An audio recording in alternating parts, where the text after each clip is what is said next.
बिस्मिल्लाहिर्रहमानिर्रहीम। अस्सलाम वालेकुम।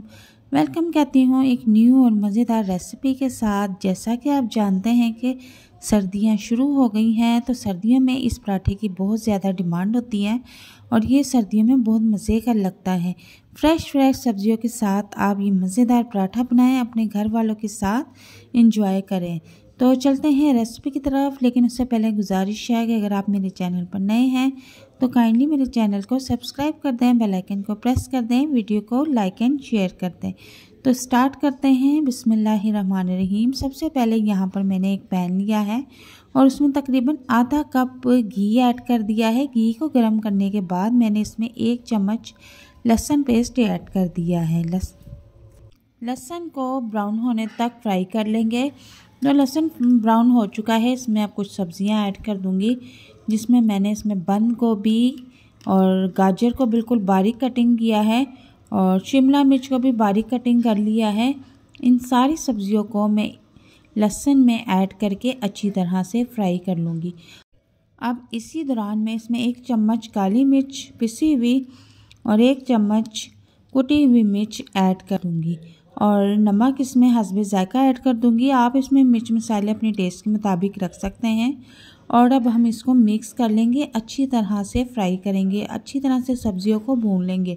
अब चूँकि सब्जियों ने पानी छोड़ दिया है काफ़ी सारा, तो फुल फ्लेम पे हम इनका पानी खुशक कर लेंगे। तो आप देखिए इनका पानी खुशक हो चुका है और अब मैं इसमें 2 अदद अंडे ऐड कर दूँगी और अच्छी तरह से इनको फ्राई करूँगी। तो 1 अदद प्याज बारीक कट के वो भी मैंने इसमें ऐड कर दिया है। इस प्याज इस वक्त इसलिए ऐड किया है कि इसका क्रंची सा फ्लेवर बहुत ज़बरदस्त लगता है पराठे में। अब तकरीबन हमारा ये मसाला रेडी हो चुका है। अब हम चूल्हे का फ्लेम ऑफ कर देंगे और इसको कवर करके रख देंगे। अब दूसरी तरफ हम डो रेडी कर लेंगे। तो आटा मैंने पहले से ही गूंद के रखा हुआ था, आप घर के ही आटे से ये पराठा रेडी कर सकते हैं। तो मैंने छोटे छोटे से 2 पेड़े बना के रखे हुए थे और इस तरह से हमने एक रोटी बेल के इसके बीच में हमने जो सब्जियां रेडी करके रखी हैं वो इसके बीच में इस तरह से लगा देंगे और उसके ऊपर एक दूसरी रोटी भी रख देंगे और अच्छी तरह से साइडें दबा देंगे कि साइडें इसकी खुल ना सके। अब हम इसको तवे पे डाल देंगे। तवा हमने नॉर्मल सा गर्म करना है। अब इसकी एक साइड पक चुकी है, दूसरी साइड चेंज कर देंगे और अब इसके ऊपर हम घी लगाना शुरू कर देंगे। चूल्हे का फ्लेम हम हल्का रखेंगे ताकि हमारा जो पराठा है वो क्रिस्पी मज़ेदार सा बनके रेडी हो। तो एक साइड से हमारा पराठा जो है पक चुका है, दूसरी साइड से भी हम पकाकर इसको हम प्लेट में निकाल लेंगे।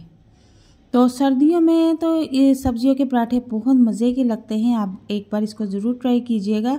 आप एक बार घर में इसको ट्राई करेंगे तो ये इतने मज़े के पराठे बनके रेडी होते हैं कि आप इस रेसिपी से रोज़ पराठे बनाया करेंगे।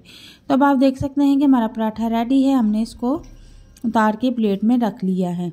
आप इसी मेथड से सारे पराठे रेडी कर लें और इस तरह से आप पिज़्ज़ा कटर से इसकी कटिंग कर लें और माशाल्लाह ये देखें कि ये इतना मज़ेदार टेस्टी बनता है कि पिज़्ज़े की रेसिपी भी इसके आगे फ्लॉप हो जाएगी। तो आप ये रेसिपी बना के बच्चों को लंच बॉक्स में भी दे सकती हैं। उम्मीद करती हूँ कि आपको ये रेसिपी बहुत पसंद आएगी इंशाल्लाह। अगर आपको ये रेसिपी पसंद आती है तो इसे लाइक शेयर ज़रूर कीजिएगा, चैनल को ज़रूर सब्सक्राइब कीजिएगा। मिलते हैं नेक्स्ट वीडियो में एक नई और मज़ेदार रेसिपी के साथ। तब तक के लिए इजाज़त चाहती हूँ। अल्लाह हाफिज़।